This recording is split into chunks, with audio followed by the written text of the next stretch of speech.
जरा पीछे आ जा बेटे, ओए पीछे आ जा, ओए ओए पीछे। दोस्तों मुझे एक छोटी सी कहानी याद आ रही है। पुराने दिनों एक्चुअली टाइम है 2009 का और महीना था मार्च का, मार्च यानी कि फर्स्ट वीक था। तो फिलहाल तो गाइस अभी हम लाइन में खड़े हैं, टिकट की लाइन में, यानी कि अभी हैं 3 टिकट लेने हैं। तो मैं आपको रिमाइंड करा दूं, मैं यहाँ 2009 में आया था, तो उस टाइम जो टिकट था ना वो 10 रुपये का था, 10 रुपये का या 5 रुपये का टिकट था, और अब इसको इंक्रीज़ करके 40 रुपीज़ कर दिया गया है। तो काफ़ी चेंज देखने को मिल रहा है हर चीज़ में। इस टाइम चलिए फिलहाल अभी हम टिकट लेते हैं और फिर निकलते हैं अंदर।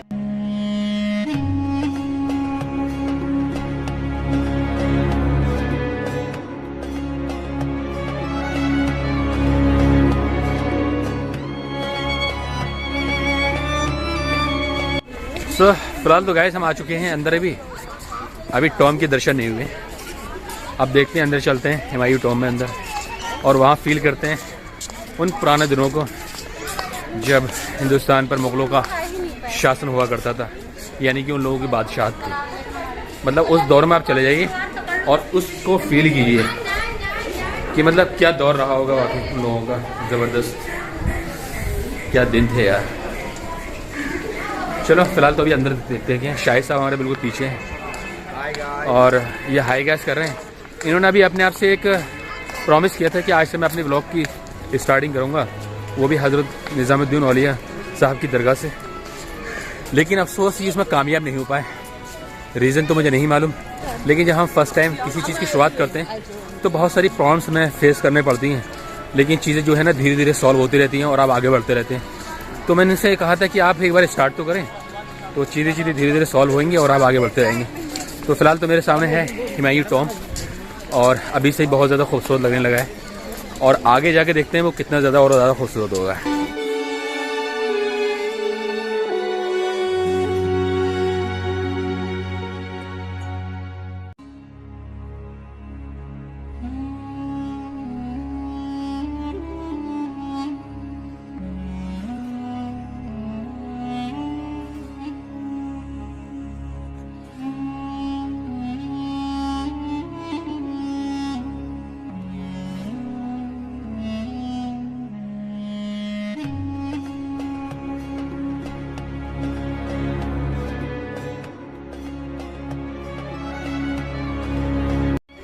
तो गाइज अभी हम आ चुके हैं हुमायूं टॉम के बिल्कुल सामने। तो मैं देख रहा हूँ ना, बिल्कुल इसका जो नक्शा है ना वो बिल्कुल ताजमहल की तरह है, बिल्कुल ताजमहल जैसा है। तो ये ताजमहल की तरह नहीं है, बल्कि ताजमहल इसकी तरह है। क्योंकि वजह क्या थी, हुमायूं ये पहले बादशाह थे, उन्होंने ये टॉम बनवाया। उसके बाद शाहजहाँ है, उनके परपोते थे शाहजहाँ। तो उन्होंने जो शाहजहाँ ने जब उसकी नींव पड़ी थी आपकी ताजमहल की, तो उसका जो नक्शा पास कराया था वो इसी को देख के कराया था। तो बहुत ज़्यादा खूबसूरत इमारत है। और इसके बारे में एक कहानी और भी कही जाती है। जब 1857 की जब क्रांति हुई इंडिया के अंदर, तो जब अंग्रेज़ों ने मतलब मुग़लों को यहाँ से खदेड़ दिया था, यानी कि भगा दिया था, तो जो बहादुर शाह जफ़र थे, मतलब मुग़ल सल्तनत के जो आखिरी जो बादशाह थे, अच्छा, उन्होंने अपनी इसी मकबरे में आके शरण ली थी।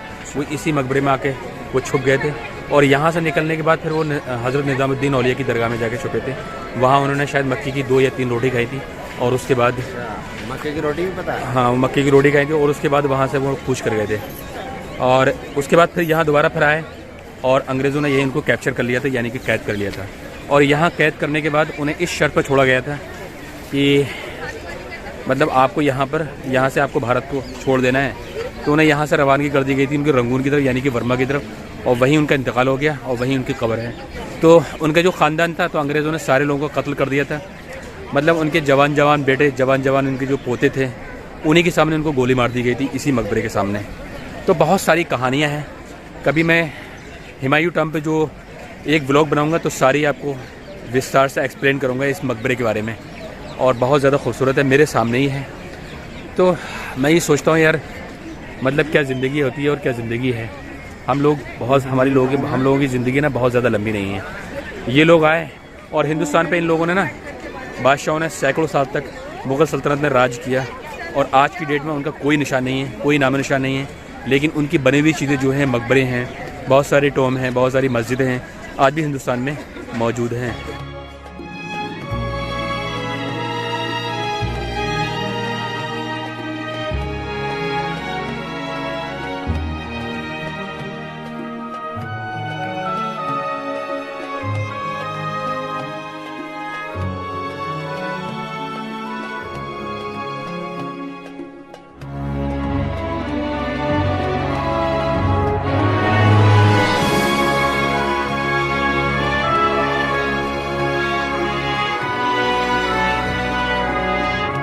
सब ये कह रहे हैं कि हुमायूं साहब का, हमारे जो बादशाह हुमायूं है, उनकी जो कब्र अंदर है ना, तो उनकी कोई फातिहा ना दरूद ना पूछ कुछ नहीं है। तो मैंने इनसे कहा है कि आप जब मर जाएंगे ना तो आपको भी कोई पूछने वाला नहीं है। जब तक आप यहाँ पर हैं तब तक आपको सब पूछ रहे हैं। आप यहाँ जिस दिन गए ना आपको कोई पूछेगा, एक दिन उन्हें फातह होगी आपकी कब्र पे जाके, और उसके बाद बस कहानी खत्म। वही तो कह रहा तो हूँ, हर किसी के साथ यही होने वाला है, मेरे साथ भी यही होने वाला है, तेरे साथ भी यही होने वाला है। इंसान जब तक जिंदा जब है, तक- जब तक लोग सलाम करते हैं, हाँ। मरने के बाद फिर सब कुछ खत्म हो जाता है। हाँ, तो वही तो है, कोई पूछने वाला नहीं। कोई पूछने वाला नहीं। तो अब उसी के इतना लिए बड़ा बादशाह को लोग सिर्फ हुमायूं का मकबरा देखने के लिए आते हैं। जी जी, तो वही अपने आप में बहुत बड़ी बात है कि मतलब हिस्ट्री में उनका नाम है और बच्चा बच्चा उनको जानता है जो हिस्ट्री पढ़ा हुआ है। तो यही अपने आप में बहुत बड़ी बात है। तो मैं यही कहता हूँ ना कि जितनी ज़िंदगी आपकी है तो उस लाइफ को आप फुल्ली तरीके से एंजॉय करो, मज़े करो। बाकी तो दुनिया में कुछ नहीं रखा है, कुछ नहीं है, कैसे गुजारिए जिंदगी। पता नहीं कब आपकी आखिरी सांसें निकल जाएं और आप चले जाएं। लेकिन हाँ, एक ज़रूरी चीज़ है कि आप अपनी आखिरत के लिए ज़रूर तैयारी कीजिए, जी जी। क्योंकि इसके अलावा तो दुनिया में कुछ नहीं है। आप जो कमाएंगे, जो खाएंगे, वो सब यही कहीं रहने वाला है। लेकिन जो जाएगा ना, आपके अमाल जाएंगे यहाँ से, इसके अलावा कुछ नहीं जाएगा। मत कीजिए।